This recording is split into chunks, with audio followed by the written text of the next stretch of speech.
Hello and welcome to the Veloccino Cycling Podcast, where the best stories have not yet been written. This week on the show, we're joined by Charliiy Berry, an elite cyclist who's going to talk to us about her entry into the sport, her highs, her lows, and all things racing. But at the moment, Charliiy sat in the green room of Casa Veloccino. She's sipping pina coladas, got her feet up, chatting to other guests and that sort of thing, because it's been a while since we've been in the room together and we need a little bit of a catch-up. It's because of you. Where have you been? Oh, I've been busy. People to see, you know. Have you been on your bike? I think I have once been on my bike in the last... I'm not sure I can actually call myself a cyclist anymore because I have not been on a bike for such a long time. You're always a cyclist to me, Mike. Oh, thanks, Jem. I got told the other day by a friend of mine I would be a... I don't know if I can say that on the podcast. It's very politically non-correct. A no tits, no time in the saddle. No time in the saddle. Never heard of that. I was like, huh? Brilliant. Like, look at me, I have. And then it's like, oh, wow, okay. Yeah, I think this is sums it up. But although I discovered gravel cycling for me now. Gravel, you've only just discovered it. I thought you were going for the gravel championships. That's why I discovered it. Yeah, you thought you better hurry up and discover it. Yeah. And how has that been for you? Yeah, good. Yeah, good. I've not seen you. Oh, I was riding like 4 days in a row. Oh. And then I stopped again. Well, look, we've got quite a lot to catch up on. We might not even get to talk about it all in this this one podcast because we've got a mix of Jem coming back from injury. Yeah. So you obviously it was a hip fracture. Yeah, stress wasn't it? fracture, yeah. Let's just ignore the fact that Niels and I said take two. Niels and Mike said, I'm not going to mention it too much. I'm sure it'll be fine.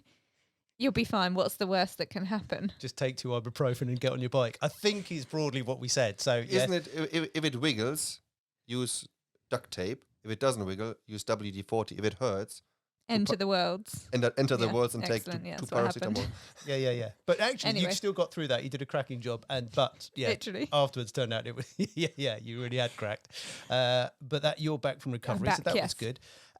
Niels Niels has been to Mallorca. You've lost your bike. You've been held hostage. You've almost killed somebody with a welly, and this is all in the last week. Yes, but this will be a separate episode, so don't worry about it. There's plenty of time.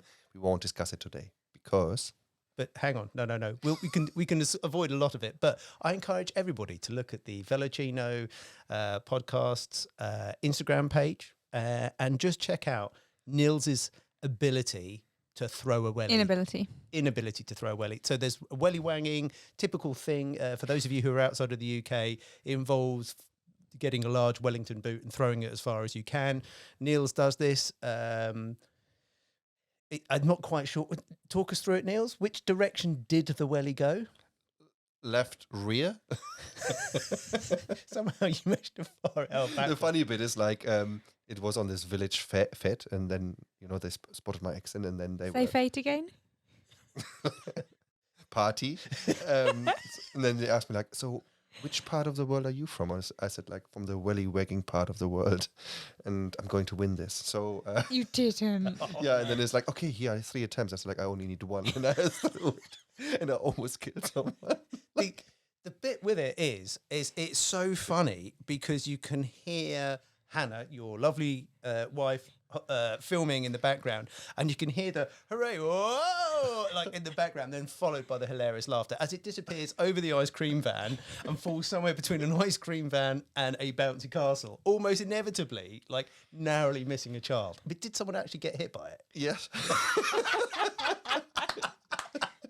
The guy who ran the bouncy castle. Anyways. Brilliant. Let's crack on. There's loads more to do. So anyway, we've got loads of other stuff to talk about, but I'd like to welcome our guest from the green room. So Charliiy, welcome to the Veloccino Cycling Podcast. Hello, thank you for having me. Hello, welcome. Now, you are at the moment currently riding for Wiggle Spectra, powered by... Spectra Wiggle. Sorry, powered by... Vitus. Vitus. We'll find out. Let me say that, because if I say it wrong, everybody will be like, oh, it's okay. Vitus. Vitus. Excellent. Well, look, Charliiy, welcome. Now, obviously, at the moment, you're riding in an elite team, and so welcome to joining us. And I know you're just coming back from injury, which we will get back to. We will talk about later. But for you, how did it all start out getting into bikes? So it started quite a while ago now. It always seems like it was. I would say, it's like 3 years ago, and then you're like, oh, actually 3, 4, 5. And then you realise it's actually been quite a lot longer. I'd just finished uni. I was running while I was at uni just because it was super easy to do. You could just put your trainers on and go out the door. But my kind of training mantra was go hard or go home, and you can't do that when you're running. So I had multiple stress fractures and had to stop running, basically. And so I picked up the bike because my other half at the time said, why didn't you try riding? I had horses as well, so he was like, oh, your legs are going to be super strong. And I rode his bike like down this little lane that we lived on, and it just felt so fast, and it was just so cool. And I turned it around and I was like, yeah, right, we need to go and order one now. Like, I want my own. Because he was a lot taller than me, and so I was like sat on his top tube in some flat trainers, and that's where it all began. And then I just started with our local club. They said, oh, we've got an entry in this race, do you want to have a go? And I was like, yeah, why not, let's do this. And I entered that race. That race didn't go that well. There was a big crash and I ended up in the back of it. And still I was like, this is amazing. I love it. Let's just keep going. And then, I didn't stop. Wow. It sounds like a real sort of love at first sight, first experience. You obviously got straight into it. That's fantastic. And coming from running, and obviously multiple stress factors in running probably gives us a sign of quite how hard you do go, the idea of go hard or go home. But, when it came into first riding the bike, what were the bits that really that got you excited? What was it that made it stick, if you like? I don't know. My cat is crying outside the door. That's no worries. Bring the cat Bring in. it No in. worries. No worries. Oh, Otis, come on then. We haven't had we haven't had a cat on the podcast before. Not yet. We've not had a cat on the podcast, no. Otis, come here. If you can sit there stroking it like a James Bond villain for the rest of the That would be podcast, fantastic. that'd be awesome. Otis doesn't like sitting still for long. Oh, cute cat. There you go. This is Otis. Otis, hello. Hello, Hi, Otis. Did you know that Otis is also one of the biggest elevator manufacturer in the world? Indeed. Yeah. Did you? I didn't know. Not Yeah. a clue. Saying that. Yes. There you go. Your 5 pounds of wisdom or whatever. And the other one's Schindler, isn't it? I don't know. It is. Mitsubishi. There you go. Anyway, so let me ask that question again because we can edit some of that out. So it sounds like it was real, almost love at first sight. And obviously coming from running background as well, it's still obviously physical and all that side of things. But what was it about the bike that really made it stick for you? Because it sounds like it was a real sort of, not quite passion, but it was something you got into really quick. I don't know. I think the community side of it. I joined our local club, which my partner at the time, he was part of as well. And you just make friends so easily. You can go out, one of the biggest things actually was you were able to eat. It sounds really stupid. You're able to eat and then go straight out on the bike. Whereas if you're running, you have to be like, right, if I want to run now, then I have to eat like a few hours before. And then if I'm having dinner here, then maybe I'll have to wait a few hours after, and trying to plan your day around that. It was just like, oh, can't be asked with that. Whereas with the bike, like obviously if I have an intense session, I can't just have dinner and go out, but it's a lot easier. And you can eat on the bike. That was Oh, my main, That was my main thing. I was like, I can't can eat yogurt. and exercise at the same time. I am so up for that. Yeah, it's amazing. I think, sorry to interrupt you, Charliiy, and I thought you were going to say, and you may agree with this, I like the social aspect as well, that I suppose running is probably just as social actually if you're with a club. But those times when we've spent hours on the bike with each other and there's nothing else that can distract you. You can't go on your phone. You can eat, okay, but you're just talking for hours and hours. And when you're in a club or a peloton, you're riding along, you also get different types of communication, or you can just sit at the back and just have your own like quiet time because you're the seventh rider or something. And I don't know whether that was one of the things, and you just thought, yeah, that community, the club, and the eating. Yeah, that's true. Yeah. I don't know what it is. There's just something about cycling, isn't there? You just get hooked, and once you're hooked, you just can't unhook yourself. I've tried. Yeah. But yeah, so like the community was a big draw for me. The community has supported me through a lot of things that I've been through in my life, and cycling's always just been there. Especially kind of, I suppose, pushing myself within the sport. That's helped me keep focused through some really difficult periods. And I don't know what I would have done without that. So I don't Super know. good. I once met a Scotsman who said to me, well, I only understood 5% of what he was saying because of his accent, but he said something in the line of, whenever a cyclist meets another cyclist, you always think, oh, the only thing in common is cycling, but then you realize there's so much more you have in common, and cycling becomes the smallest link, because often it's very similar people picking up cycling. They love the outdoors, they love adventure, they like to push themselves, they like to it's like there's so much more to it than you actually think in the beginning. Yeah. And I suppose you can go so far on a bike, can't you? Like when you run, even if you're doing a long run, it's hard to get anywhere really. Yeah. Whereas on the bike, when I come back from the bike and then I tell my gran, or when I phone her, she'll say, "Oh, where did you go?" And I'm like, "Well, everywhere. Like I went here, and here," and like you could just list so many places. And then she's like, "Oh wow, that must have been a really long ride," and you're like, "Oh, not really. It was just like 40 miles or something." And then she's like, "Oh, right, okay." That's it. Whereas like running, that would be, you just wouldn't do that, would you? I think the injury level as well. I mean, some people are really lucky when they're runners. I work with runners all the time, and they're injured a lot, and it takes away the thing that you love. People love running, and they really want to run all of the time, but there is a large percentage of that time you're injured. And I still think, unless you're super lucky, that when you're cycling, that injury rate, super unlucky, that injury rate is a lot less, and it just enables you to do the thing you love even more and more consistently. Yeah, absolutely. And so you got through that first race, Charliiy, and we'll come back a little bit because I do want to ask about what does motivate you, because as you've said, it's something you've pushed. And how quickly did you go from sort of that first race, part of the club, into sort of more serious racing and move on from that? It was fairly quickly for me. And when I look back, probably too quickly. I think that is quite classic in the women's scene in the UK at the moment, maybe, because there's not huge numbers. Sometimes you find that actually you pick up points really quickly, and you do go up the ranks. I went from 4th to 3rd really fast. Just because I finished well in races and I wanted to race. I loved racing, so I was racing a lot.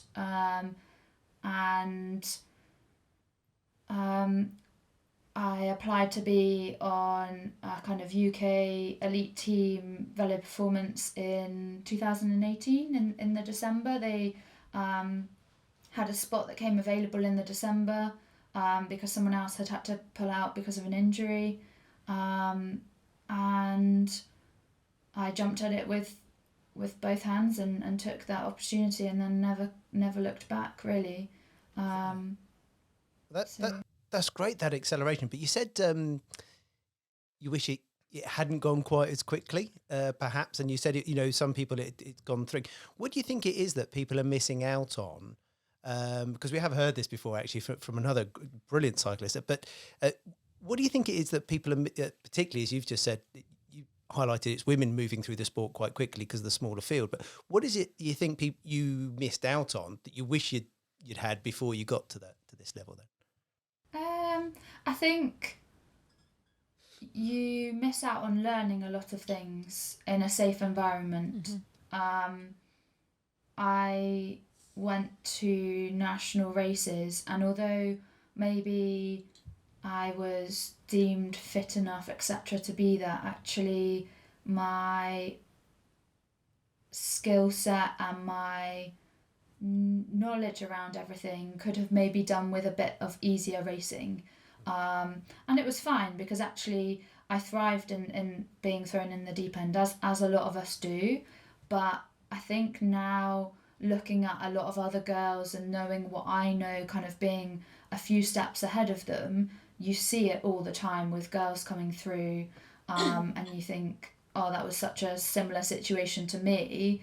And for some people that works, and for some it doesn't, and then they leave the sport. So I think maybe if it was a bit slower and people were able to learn in a safer environment, then maybe we'd be able to retain people a bit more. I don't know, maybe people just leave because, you know, that's just what the path was going to be anyway. But yeah, I think we do come up quite quickly, and you can come to national races and be a third cat, potentially a fourth cat, I'm not sure on the rules. And I just think that's madness, from my point of view as well, as an elite racer. Like, as much as I love everyone being able to be involved, I know that I wouldn't have been safe enough as kind of like a real new racer, and that concerns me, just because we've all got to go to work on Monday or whenever. We've all got families to go back to, etc. And I know firsthand that it doesn't take much for just a small kind of silly mistake to actually turn into quite a big crash, and that can sometimes be avoided, I think. But yeah, I think there's a lot of learning and progression to happen within the sport, and it is slowly happening, so that's good. I was going to say, I think there's no hiding the fact that the ability, and by ability I mean all sorts of things, experience, skill, fitness, etc., is very varied within the sport, within the cats even. I mean, the second cat in women's cycling is just huge. It's massive. It could be someone who has progressed super quickly, like within months, to someone that has been racing for years. And it's something that hopefully, you know, that's going to be addressed over time, and I think time is a factor with it. But yeah, it makes it interesting in a way, but it does make it potentially dangerous sometimes, or risky for riders that are experienced and riders that aren't as well. And if we had maybe took the time, or if we were able to take the time somehow to learn some skills, like Charliiy said, or just progress in a different or slower way, maybe things would be slightly different. I know they're not. It sounds very down when I'm saying it. Like, it's a great thing. There are great things about it, but there are also things that need to probably get better and improve. I think it's I don't think it's a bad thing, because I think it's one of those things where what it means is that you said, Charliiy, it's how many people stick with the sport. And that's the important part, because we all thrive in different types of environment. And if it's really, I mean, the consequences of getting it wrong with the kind of races that you're in, and with the speed and all the rest of it very early on, the consequences are like injuries, you know, and all the rest of it. But also feeling sometimes, you know, I've been out there and I've been the one at the back, and people have shot off away from me, and that's it. That's the last time I've seen them for the entire race. And that's not a great feeling either. So there's lots of elements to it. But, you know, I think it's a really good point that how do we, maybe we'll retain more people if if those sort of races, there was a bit of a more high support, as well as not just high challenge and high support. Yeah, that's a good point, Mike. To get people through it. So no, it's really, really interesting there. But I guess this is the thing, is it's a bit sort of, I guess, sink or swim. You know, a certain tough kind of person comes through it very well. And I guess, Charliiy, that's where it was for you, because certainly from, you know, continuing running with multiple stress factors, having that kind of tough mental toughness as well. And so for you, coming back to about what motivates you, what was it that motivated you to keep pushing yourself and keep going forward with all these things? What is it that makes you want to thrive within the sport? So I suppose there's multiple things, like having been injured, and I work with a sports psychologist. We've talked a lot about my whys. You have to have a very strong why to carry on multiple times after quite significant injuries on some occasions. But I suppose I just love to make me my best self. That's a big, strong why. I'm quite competitive, so that's another why. You know, it's not necessarily about the winning, it's about knowing that you've worked super hard to get there, and you've won for yourself that day. So that might not be, you know, becoming first on the kind of result sheet, but actually it's the win inside, you know, thinking like, I couldn't have done anything else today. Those have been some of my best races, is when you think, well, I chat to my coach afterwards and I'm like, well, actually this happened, and this happened, and I came second or whatever, and then it's like, well, you were never going to win that race then, were you? You know, but you tried your best and you got the best result you could out of that situation, so that's fantastic. And you think, yeah, actually I had a smashing race today, and you're buzzing from that. And I suppose a huge why for me would be my partner Jacob. He was the one that got me into cycling, and it would be wrong not to talk about him. And he passed away 4 years ago, and that's a huge why. That must be a huge part of, I guess, when you're on the bike as well. We're on the bikes for considerable amounts of time on our own with our own thoughts as well. So I'm guessing through training and through all those things, you probably, you know, you're thinking of him and have. Do you ever talk to him whilst you're on the bike? Not out loud, no. I think in my head, yes. But when it gets tough, you just think, well, like I've got through so much worse. Like when you have injuries and you think this is the pits, like it's really not. Yeah, and I think, you know, that's what has kept me going through everything, is because those first few days after his death, I sat there and I thought, you know, what am I going to do? Like, I can't continue to ride the bike. That's a stupid idea. Like, he's the one that brought me into this. It's going to be horrible going out there and riding. And then my parents had, because I went home to live with my parents for a bit, my parents brought my bike home to his house, to their house. And there was one day where it was absolutely pissing it down with rain, and I just put on my kit for some stupid reason, and I was like, I'm going to go out and ride. And I just came back and I was the happiest I'd been. And I was absolutely buzzing. And that's a really strange feeling, kind of 4 days after your world has just fallen apart. And I was like, I have to carry on doing this. I have to. And then I did. And I never looked back. And yeah. Well, that's really, well, thanks for sharing that, because that's a really powerful why and a real powerful drive personally for you to keep it going. And it's obviously you're certainly living up to his memory with what you've been doing so far with your cycling. I mean, whether you keep on with the cycling forever, that's another part. But to be sat there now as an elite cyclist with riding for Spectra Wiggle is absolutely fantastic. So you must be thinking to yourself, I'm keeping that. I'm achieving my goals with that. Yeah, I think the cycling keeps me alive. Like, I have to sleep well because otherwise I don't perform. I have to eat well because otherwise I don't perform. I have to keep myself well because otherwise I can't ride, and I can't race.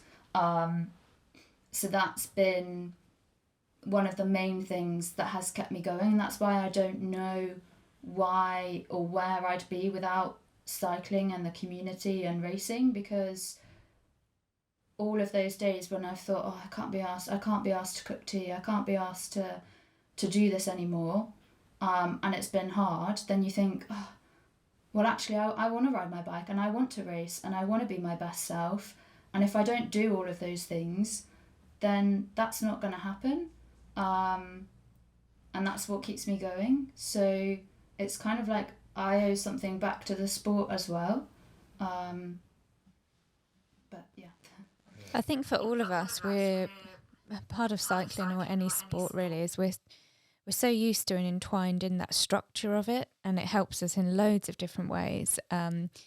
Sometimes when we lose that structure, it's really difficult, and there's lots of different ways we may lose it. We may just be really busy or something, more than that. But it's that structure and that like continuation of effort and wanting to achieve and wanting to better ourselves that keeps us going sometimes doing it, and gives us quite a lot to work towards. I think it's always been like an integral part of why I cycle, I think, as well. I can't get away from the word structure. It's just massive, absolutely massive. It almost forms a huge part of your life. Yeah. It's crazy. I think it can also form a sense of purpose as well. So I think, your next race, your desire to be ready for the next thing is a sense of purpose. And then you break that down into what are the behaviours you have to exhibit to be there. And that is keep yourself healthy, sleep well, eat right, train on a regular basis. And those are all the things that I think look, I think what you've been through and how the structure and exercise and the cycling and the community for you've obviously been in a pretty dark place in your life and where it supported you, but it's supporting people in loads of other ways as well. And I think, people who perhaps had small losses or people who've had challenges through lockdowns and those sorts of things over the last couple of years, it's also given those people a sense of structure and support as well. Absolutely. I have a question there, by the way, that hit me quite hard now, because I somehow didn't expect that. I didn't know about that. But you mentioned earlier that you work with a sport let me say that again, sport psychologist. And I wonder, when you speak to someone like this, do they focus just on the sport, or do they take the like day life, like events like this that happen, what happened to you into consideration, and try to find a reason that you also cycle for, like, push yourself for the right reasons, right? Like, because you still, you know what I mean? It's very difficult to explain what I mean. Yeah.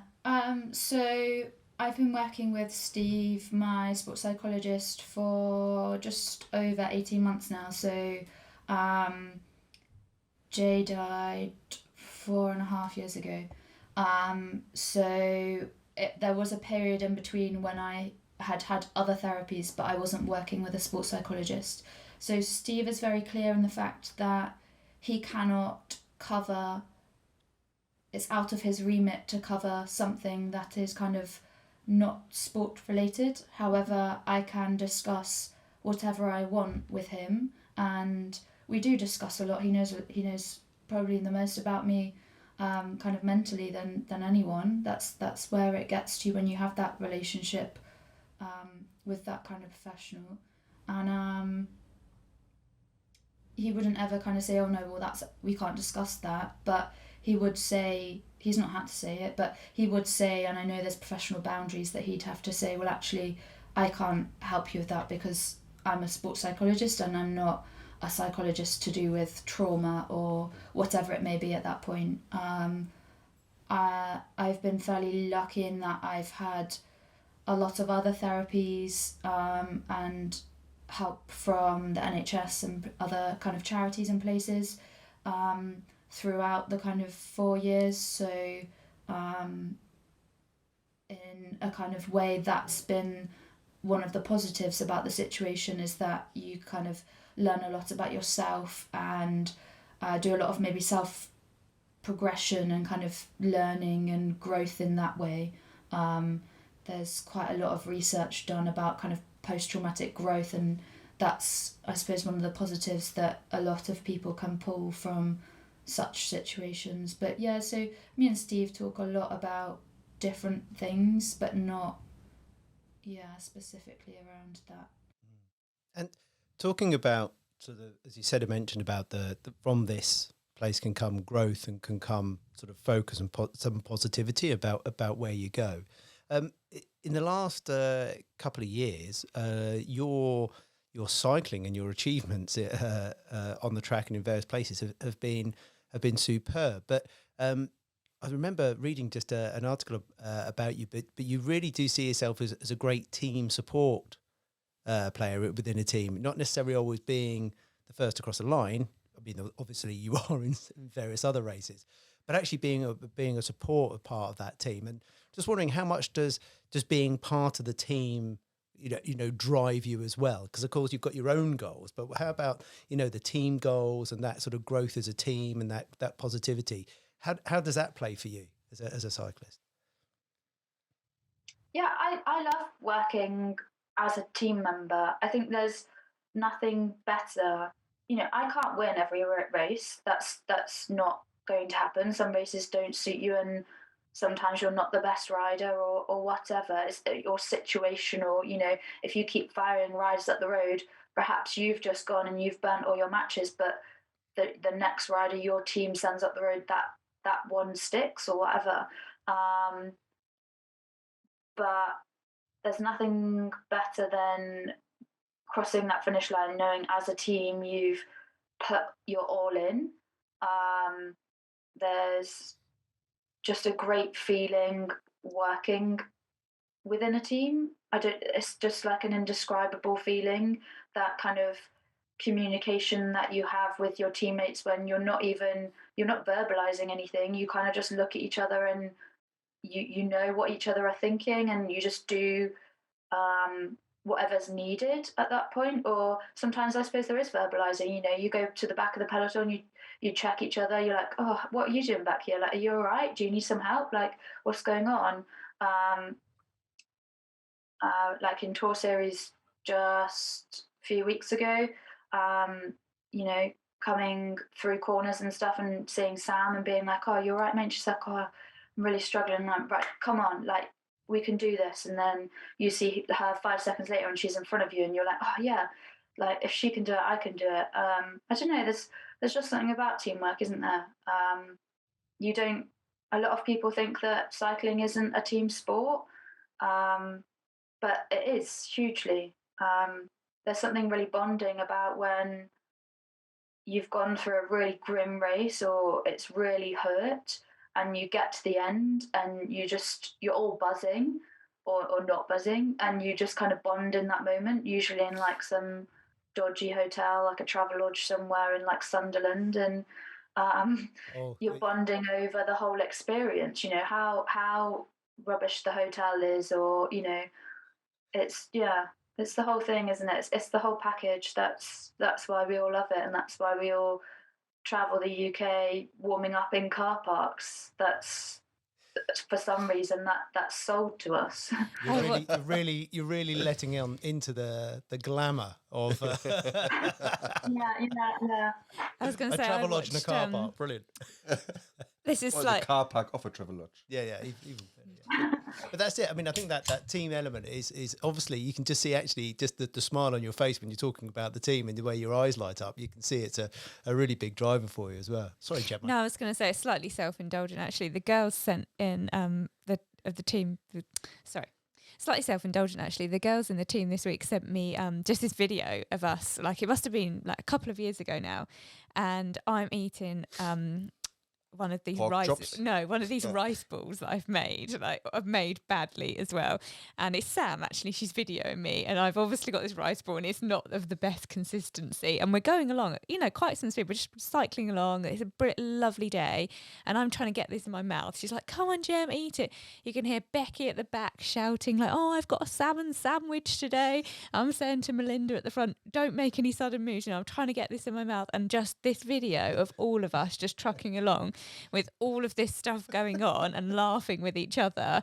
And I think Meatball's at the front, she's being quiet because she's putting her head down, and just that dynamic. And I watched that video, I'm not joking, the girls will think I'm so sad, probably about 4 or 5 times, because it made me smile so much about just the dynamic of this team just on this training ride that we were doing. It made me feel great. 'Cause you're in All this about this together. because we're in it together, and we were all doing different things, and it was just the best. Sorry, very self-indulgent, but No, yeah, no, I it was brilliant. I think that highlights exactly the kind of stuff that Salmon why we do sandwich. all this kind of stuff.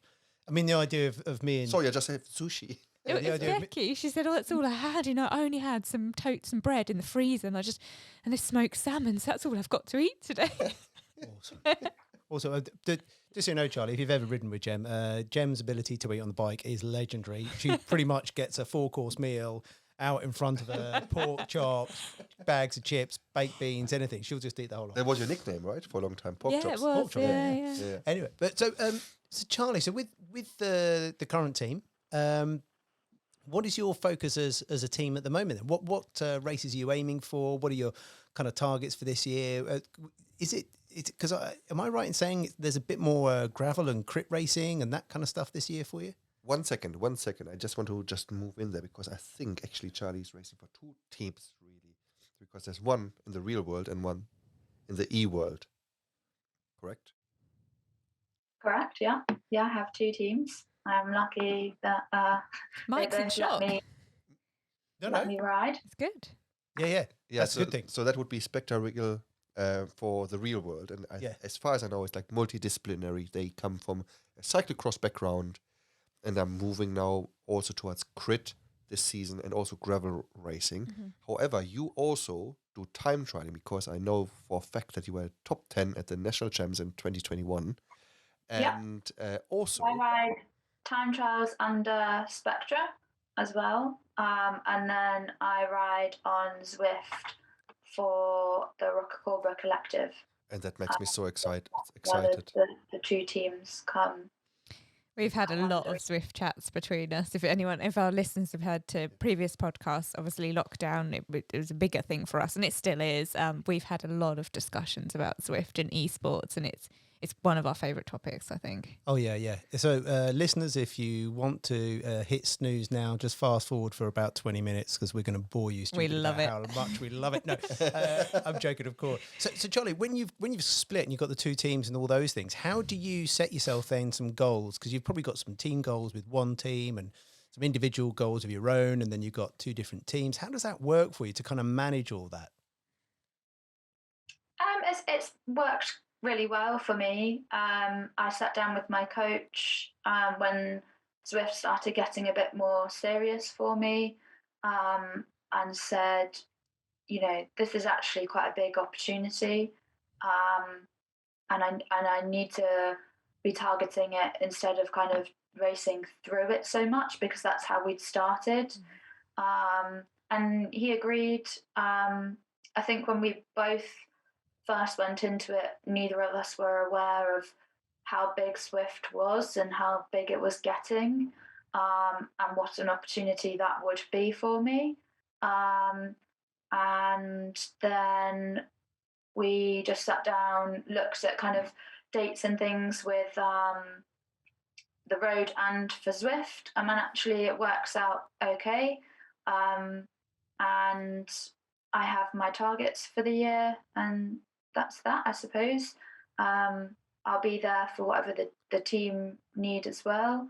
I'm not doing so much of kind of the off-road gravel area. Not yet. I'm mainly sticking to the road and time trials and Zwift. I think that's enough. I do, I go off-road, but I stick to that for fun, so... And regarding the Rocacorba Collective, this is a team that was founded by Ashleigh Moolman Pasio, actually, right? Great Yeah, Zwift yeah, racer. yeah. Ash is Fantastic Zwift racer. yeah, and she was. I just watched the stage today of Don't give it away. women's tour. Yeah, I haven't watched it yet. and we went and we watched it. So we watched it yesterday, and I went afterwards to she had some kit and things for me, so I swapped my kit for. She really likes dates and dark chocolate, so I brought her some dates and dark chocolate so That's she could nice. indulge after the race. It was hilly today, I think. Was it hilly stage? It was a hilly. Yeah, they were deeming it the hardest stage in the women's tour so That's far. why I thought think. Ash might do quite well, but again, I don't want to know. Sorry, I'll watch it when I get back. I won't share anything. Yeah, maybe one little secret about me, because some of the listeners know. You were there? No. But in 2000, like, I used to live in South Africa for quite some time, like about 3 years. Yeah. And so my wife and I, we might be some of the biggest Ashleigh Moolman Pasio fans that she has never known. She's never about. met. Yeah. Well, not since the restraining order came out. No. But like, we moved to England in 2013, and I think like the 2012 time was when she started like to, playing a much bigger role internationally and stuff. Yeah, And obviously having a bond with South Africa for us, we always were looking out for her, like if she's doing well. And then also later we went to Girona, and it just happened so that she was living there. So big fans. And also, I guess when it comes to Zwift, I mean, obviously Zwift it started off as, I think, sort of convenience and training, and it's become its whole different thing, much bigger world than, I think, if you're not into it, get into it, and then you will just find literally a whole new world for you. But the other thing is, I think it for you, it must be easier to race, I'm guessing, and fit it in with your job, because, I mean, you don't just you're not paid 100% to be a cyclist, and you've got a pretty hardcore job to be doing as well. Yeah. Zwift racing is great. It's so easy. You're at home. There's no travel. You get off the bike and you get straight into your shower. Your kitchen's downstairs. You can have your food prepped. It's literally the only easy thing about it. Let's face it. Yeah. Everything else is ridiculously hard. Yeah, Carry on. Yeah. It's quite funny. I was speaking to Ash yesterday, and then Catherine Curie, who is I raced against her on Monday night. I think we had our collective. We did kind of like a race because of the Tour de France for the women coming up. So it's kind of like our build up into it. And she won in our group. So I was chatting to her afterwards, and she was professional on the road for many years. And she was just saying that one of the big reasons why she retired was the travel, and she doesn't miss that. And I think Ash is similar. Like, when you talk to a lot of the women in the peloton, the travel is tough.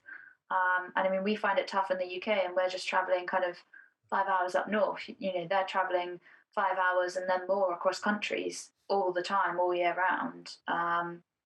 So yeah, Zwift racing, you can still race, you can still be competitive, but at home, and you can have a family, you can have a job, and it's just a lot more realistic for a lot of us, I think. As well as the fact that actually that you're not really compromising these days much on the opportunity either, are you? No. Let's face it, you get to race like other elite level people. You get to be part of some really fantastic events online, as well as, all the, I guess, all the sort of fame and palmares that come with it kind of are all now raising as well. People recognise a lot of what goes on in Zwift as being just as impactful as it is in the real world. So I remember I even watched the World Champs in February. Yeah.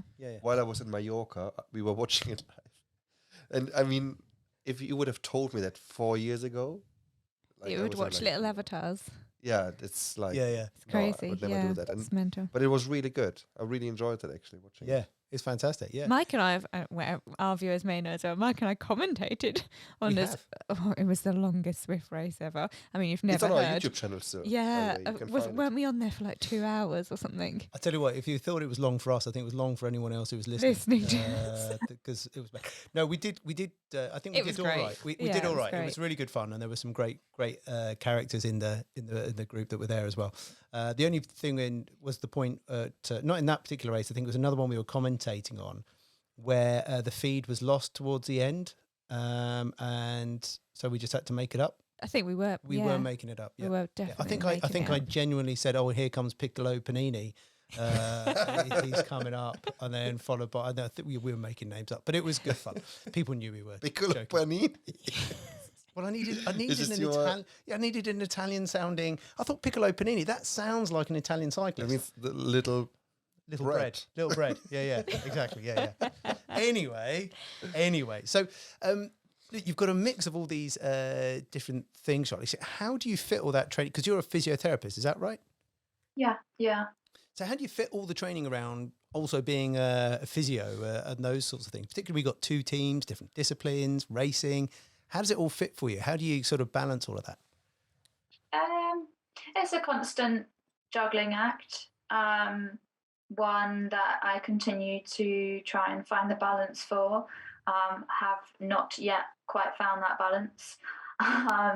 But I think that's the same for a lot of us when you speak to everyone, you know, even outside of cycling, even if I wasn't cycling, I'd still be trying to find the balance between, you know, work and whatever else I was doing and socializing and things. So I'm really lucky in that I've kind of shaped my life and started to shape my career and how it suits me and my training. So I'm a locum within the NHS, so I can kind of do as much or as little as I want at the moment. And I've started my own private business as well on the side, and I do some cycling coaching. So it's starting to work out a little bit better. It is hard work, but I absolutely love all those kind of areas, and I love the training. I love work. I wouldn't want to leave work. I wouldn't want to kind of close that door. So you just have to make it work, don't you? You do. And sometimes you think, oh, actually, you know, I'm feeling a bit burnt out now, and you have to kind of take your foot off the gas. And sometimes, you know, training has to back off a little bit. There's been multiple times when I've said to my coach, like, oh, actually, work's been really heavy this week. It's been an emotionally heavy week, and we have to slow things down a little bit. And yeah, I'd probably be a better athlete in some respects, but then would I actually be mentally as well? I'm not so sure. I think it's good to have that thing away from cycling, because otherwise, what do you have? Yeah. Great, you're a cyclist. You're not. Yeah, that's one thing, I isn't have a it? question for that actually, but you can. I know you have some kind of question. You go first. No. I go after you. No. I think your question's better than mine. No, I'm not. No, sure. go on. I'm Go not on. sure. You must have a really good question Why? because you've just got that look on your face. It's going to be a great question. Go on, say the great question.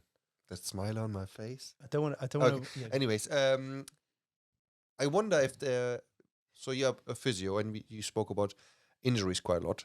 Yeah. And I know that you did a fantastic job at the Tour Series a couple of months ago, and then you got injured because you broke your collarbone.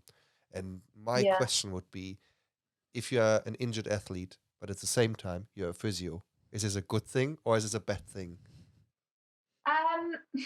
I think it's a good thing because I feel like I can push the boundaries, but know kind of when or like what the consequences are and when I should be stopping. I think if you spoke to my friend Tash, who's been doing my physio, she would disagree and say that having a physio that's also a cyclist is a terribly bad thing because both of those things mean that you're likely to push yourself harder than maybe you should. But yeah, it's that's still up for debate. So, but you would go to another physio basically than your friend Tash, who is basically doing the physio work. You wouldn't. how do you say it? Assess yourself? Or What, self-physio? I'm not well, sure. I don't know. How's she gonna do Is that a phrase, self-physio? I don't know. Like I don't know. I don't know. Maybe a bit of shockwave here and there, but yeah. It's just a little bit of, it's just like rub it better, isn't it? That's all physio is. Just No. My It'll be gosh. okay. No. When Is it more technical? I broke my wrist once, and then they basically showed me like how I could massage it myself with like certain things that were like, I don't know. Yeah, but you have to have the knowledge, yeah. Yeah, but Yeah. I'm not a physio. Like, But anyway, Anyway. so yes, you Anyways. would need to get another physio rather than really treat yourself, I guess. Yeah, I go and see Tash because she can do the soft tissue work. She can stick needles in me, which isn't great at the time, but then afterwards makes it feel better. And I think it is good to have that person that's not kind of although she's my friend, she's not kind of, she's an outsider, so she can say, come on, Charliiy, like, you're being stupid. Yes, there's a race in a few weeks' time, but actually, are you ready? Is this a silly idea? Yes. And then, I can listen to her and think, oh, actually, maybe it is silly. Whereas when my mum or my partner say that at the moment, I'm like, well, what do you know? I'm the physio. You can just go and be quiet because I know better than you. But when it's someone that has your best interests at heart, but also knows what they're saying, then you're like, oh, okay, maybe I should listen. Yeah, I think Maybe it's Everybody needs a Tash. Just yeah, just it's, think, I was about just to in life. say, I I was think. actually about to say, completely excluding the fact that you are a physio. I think for athletes, cyclists, whatever you're doing, it's just like another area of support for you. Sometimes even if you're not injured, like I routinely go and see, actually I have two physios. One of them knows nothing about cycling, which I don't know any. absolutely love because it doesn't mean she has any like preconceptions about what I am or am not doing. She just takes it like on face value about how I present at the time. And the other one knows more about it and more what I do. And I feel like it's just another piece of support that I have within my training and within my structure that I can go to for injury or if I'm unsure about something. And it just builds this network around you that might be a coach, it might be a sports psychologist, it might be a physio, and it helps you be the best cyclist and person that you can be as well. And it's probably different. Some people might have like nutritionists or something like that, and you pick and choose the best that are going to work for you. And some people might just have just their partner or but some support network around you is really important. really good points. Really good Yeah. points. Just one question: if you would be Mike, if you would be my physio, Yes. and Charliiy just said putting needles in her Yeah. body, would you push them for me even further, or would you I'll be tell you even what, extra more careful? Get me a safety pin now, and I will start. Get out. Oh, I will give it a go. Cool. Yeah. So You go. I was just going to. Well, I mean, I think the this idea of this sort of support network around you kind of thing, and that kind of all works. And also, I think this idea that as you said, Charliiy, that why is being the best person, the best cyclist you can be, the best that you can be yourself. It's also over what time period, because if I want to be the best I can possibly be on Saturday, sometimes that means I'm not going to be the best I can be the next Saturday, if you know what I mean. If like sometimes we push ourselves so hard, and it's always nice to have somebody to say, kind of like give us that like outside response and say, actually, if you want to be the best you could be next month or the week after or in 2 weeks, you just Put it into some perspective. hardest thing to do, I think, is that moment when you realise you've got to not do something to be better for the longer term kind of thing. And that's so tough, and it's great. And that's why we need those support networks around us that we trust to tell us these things, isn't it? Yes, yeah, especially with coaches, I guess. Yeah. Yeah, I work with athletes at the like coaching at the physio, and the best thing we can do actually is to tell them kind of this is the stuff that you can do, because again we talked about that structure, so we're going off on a bit of a tangent, but we talked about that structure. Athletes are so used to structure that when we get injured, that structure is blown apart completely. And Charliiy, I'll come back to you about that in a second, but it's completely blown apart. So a job as a coach or a physio is to say, right, there is some structure that you can do. It's going to feel very different to what you're used to, but these are the things you can do. Go off and do them. And as an athlete, I'm like, yes, I'm going to do that. I'm going to log it on my training peaks. It's going to be brilliant. Even though it's my exercises, and it helps like get that back. So it's just another like really important element. I know I've just harped on about this point, but having that often helps you more, especially when you're injured. Sorry, Charliiy, your experience of it, like having that injury and everything that you knew about your life and your structure and everything just completely almost blown apart overnight, particularly as I know you with your collarbone injury. How does that feel? What does it look like for you? And have you got any better at it? Because you said it's happened like a few times now. Yeah, so this is probably my third time off the bike because of injury. I think only third. So this one was my collarbone. Last winter, I fractured my wrist because I was on the rollers trying to avoid the ice, and then tried to open the door on the rollers and knocked myself off of them. And then 2019, I had a really bad crash. So you were on the rollers and tried to. Yeah. Hang on. Tried to open it. I thought, I can't be bothered to get off because I've got an hour to do on here, and if I stop, then like it'll be more time on here, so I'll just be more efficient if I just open the door with my hand while I'm on the rollers and just went off and hand out. Classic. Did you film it and get £250 from You've Been Fractured? Sadly not. No. Oh, man, no, I could have done with that as well. You get £250. Yeah, I don't think it's even gone up since the last. No, it's not gone up forever. But anyway, should start filming my life, maybe. Talking about the guest, not about You've Been Fractured. Come on. But I think this is where most of the accidents happen, right? Like in environments where you don't expect it, isn't it? Like I rather risk to fall, or I rather risk to drop everything than to go twice. And I think in these kind of situations where you try to avoid something because you're like, oh no, I can do that at the same time. That's where accidents happen. Anyways. Yeah. Sorry.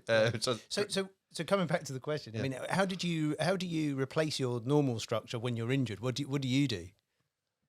I've been fairly lucky each time that I've been able to get back on the turbo fairly quickly.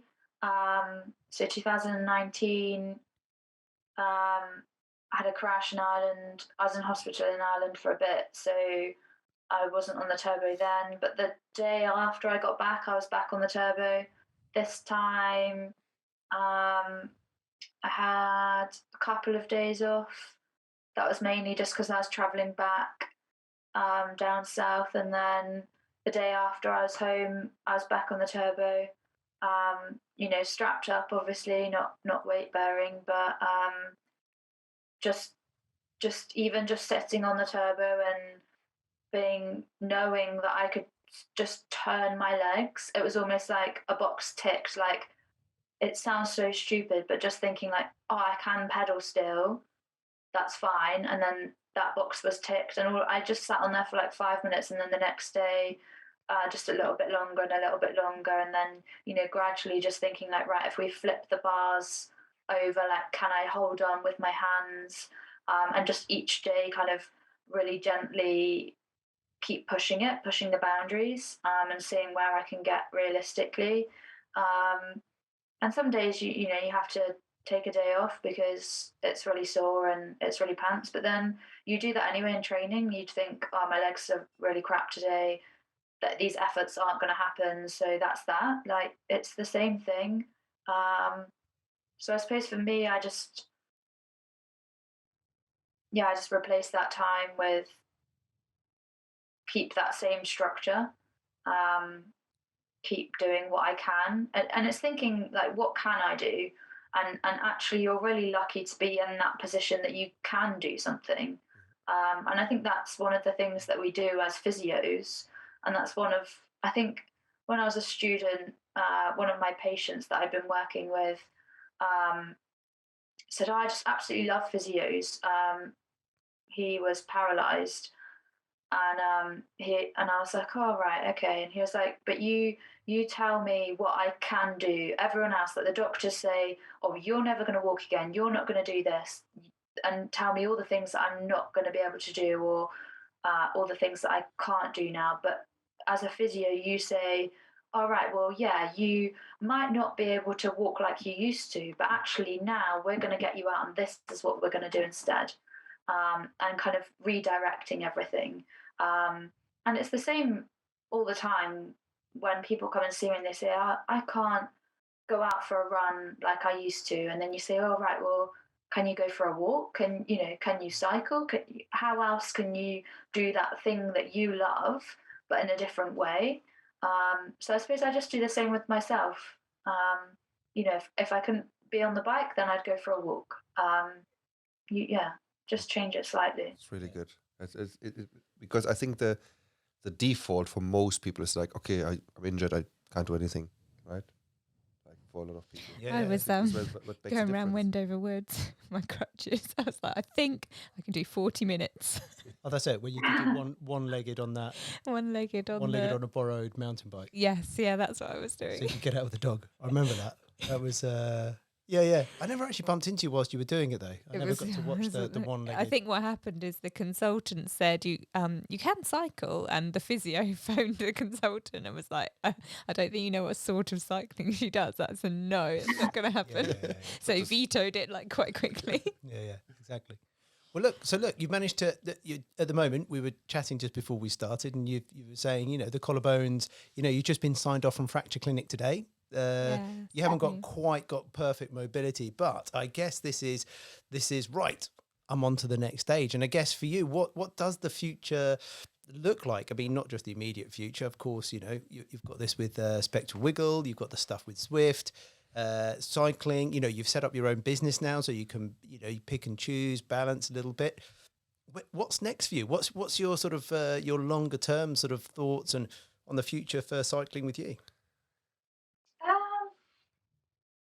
I don't know really, because so it's quite a hard question, because like we talked about earlier, like I've come through the sport like a lot of people really quickly, and you're always pushing to like the next step, but actually I don't tend to look kind of 5 steps ahead. Like some of the girls, you hear them say, oh, I want to be pro, but actually for me, realistically, with my life as it is, I have a house and things, I like my life how it is now.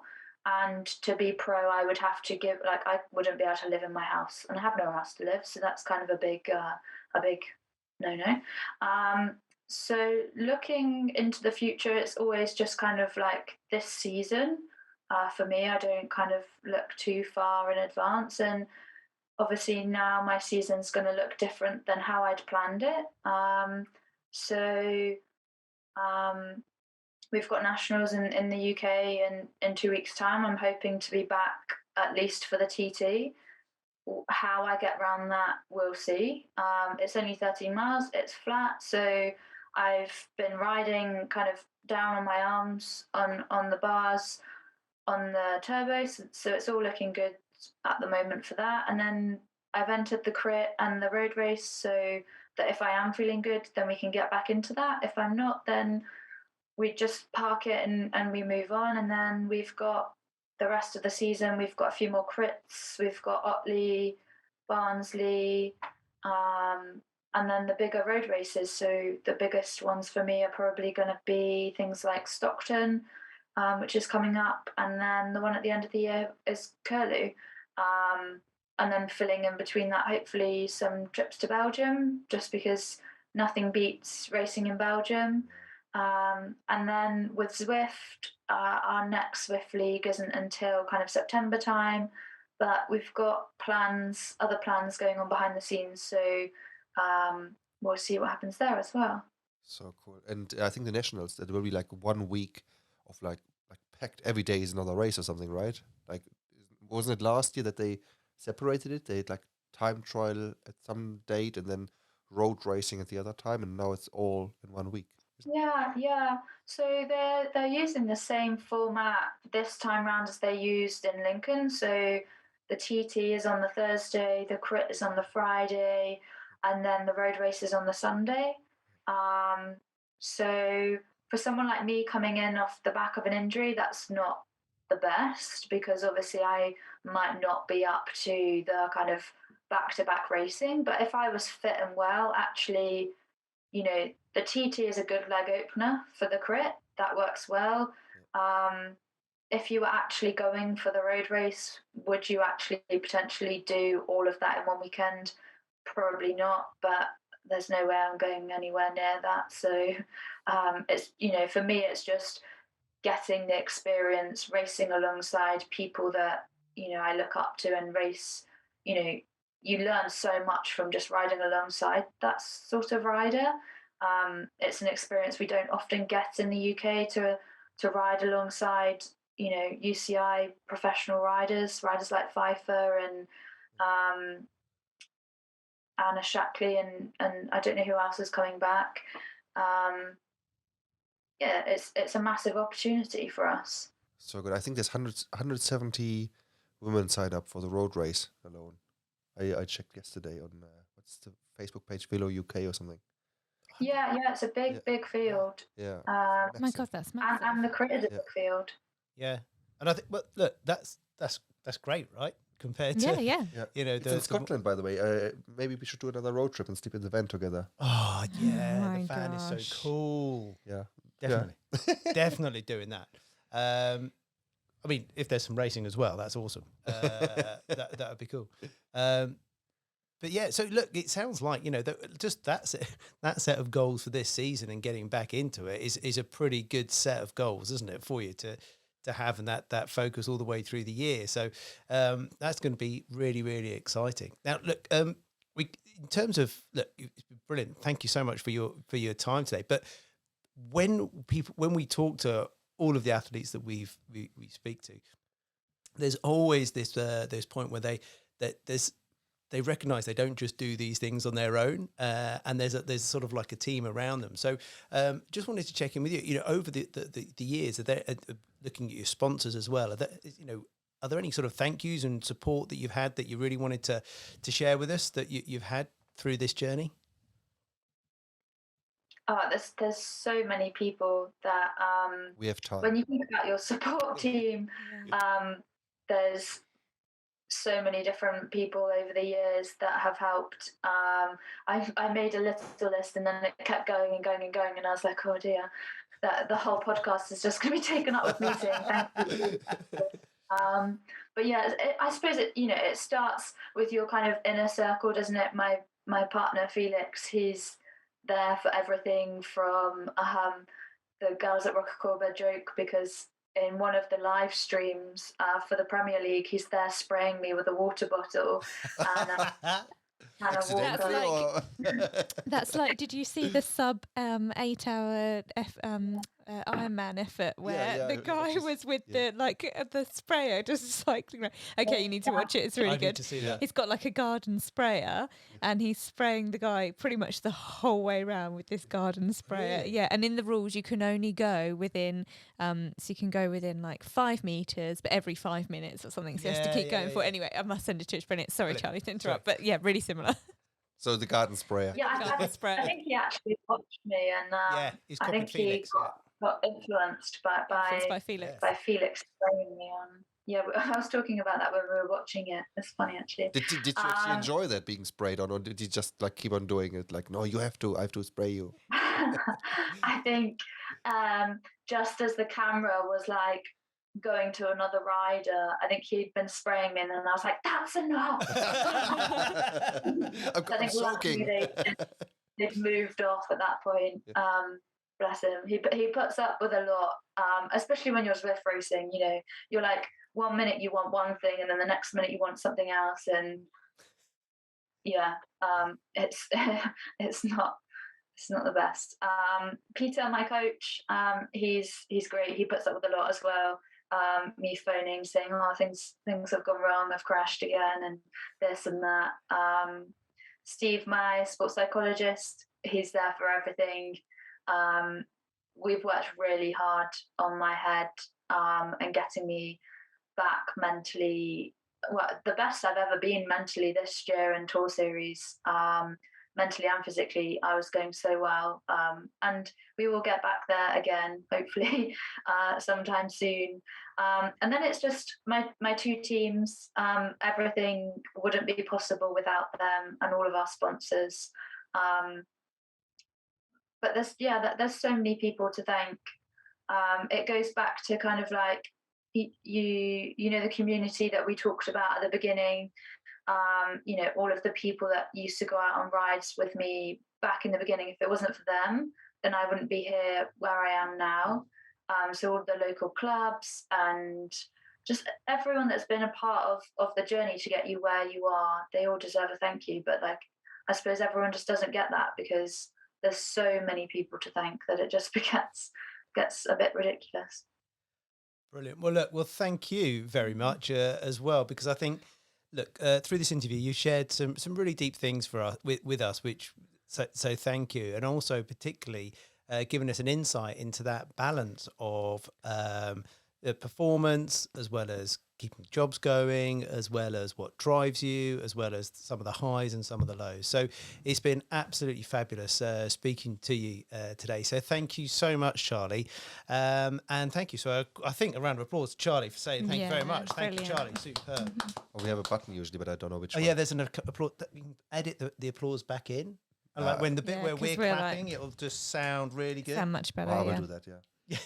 Yeah, that was Neil's. He looked straight me in the eye and went, I will do that, yeah, which means I am not doing that. I am not going to try and work out how to do that. But look, so Charliiy, thank you very much. Well, look, that has been a truly inspiring chat around cycling for us. And although I haven't ridden my bike very much in the last few weeks, when are you going to get out, Mike? well, this is the kind of inspiration that Friday night bike night. exactly. This is the kind of inspiration that really works for me, and also that idea that, you know, if I'm going to be the best cyclist I'm going to be, or the best athlete that I'm going to be, as good as I can get, right? Let's face it, it's not elite, right? Carry on. Maybe hop on the turbo and I get the spray gun out. Exactly. The Spray best. with The water. two things I'm going to do is tomorrow I'm going to go out on the bike. Okay, And cool. then the other thing is when You're going to spray Niels. when I'm in the pub, I'm going to get Niels to spray me With beer. so I can feel like an athlete. Absolutely. Brilliant. But It's look, great. It's Yeah, really inspired me. So I think we should all, and if you guys are up for it as well, we'll head out tomorrow. I'm away. You're away. No, I'm not. I've got a big, I've got a sportive at the weekend. Eat loads of food. Can't wait. Oh, me too. Is this the same one? 100 miles. No. So Sorry, just like quickly back to Charliiy. Sorry. If people want to follow you, or what you're up to, and just keeping up to date, what's the best place? Instagram, I guess. Yeah, Instagram. So you can follow myself or either of my teams. So Rocacorba is under Rocacorba Collective. Spectra is under Spectra Wiggle race team, I think. Yeah, And then I am under Charliiy, but it's spelled CharLiiy, and then just a B on the end. And then that's where I'm at. I was wondering, because I asked these guys before we started chatting to you, actually, if this is like a normal spelling, or is this like a bit of a creative spelling of Charliiy? A creative spelling, shall we say. Yeah, because I wasn't entirely sure, because every article where I was looking for some more background info and stuff, they just adopted this, which I thought was quite cool. Yeah. So somehow, like, Yeah, yeah. there was a creative version of your name, and they just made it a reality. So this is your name now. Which I think it's quite Yeah. Pretty much, yeah. cool. cool. Well, look, it sounds like, you know, Charliiy is now fixed and going out on a mission now with all her riding. Yeah. You have got your sportive this weekend. Then I'm racing the following weekend. It's a good warm up, isn't it? Exactly. I'm actually going to race. We can come on to that next podcast. We will definitely do Or that not in the if it goes next quarter badly. podcast. And you, are you riding this weekend? Yeah, I'm doing. He's doing the RAF sportive. Yes, Is it? Doing the exactly, RAF like the sportive? gravel route, 30 miles or something. Exactly. And I'm going to ride to the pub. So Inspire we're yourself. all riding to slightly different distances. But we should all get out and ride because, of course, everybody, the best stories have not yet been ridden. Exactly, and also hit the subscribe button and give us a good review on, where is it? iTunes. Spotify. Okay, That should we, one. should we do that bit Should do that again? all that's again. fine. It's fine. People understand. Okay, cool. Yes. So go out, Subscribe. ride your bike. Best stories not been ridden. Until Subscribe next time. and say you like us. Until next time, everybody. I like you.